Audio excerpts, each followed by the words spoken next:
રાધનપુરમાં ખુલ્લી ગટરમાં પડી જતા એક મહિલાનું મોત નીપજ્યું।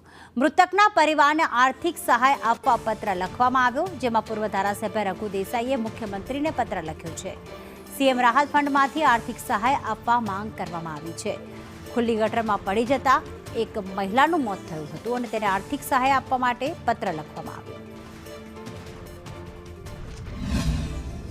રાધનપુર નગરપાલિકા વિસ્તારમાં મસાલી રોડ ઉપર સરસ્વતી નગરમાં રહેતા બેન શ્રી નર્મદાબેન બિપિનભાઈ પ્રજાપતિ ગઈકાલ સાંજે 7 વાગે રોડ ઉપરથી પસાર થતા હતા ત્યારે નગરપાલિકાના ભૂલના કારણે ખુલ્લી ગટરો હોવાથી તેમાં પડી જવાથી તેમને ગંભીર ઇજાઓ થઈ અને તેમનું મૃત્યુ થયું છે।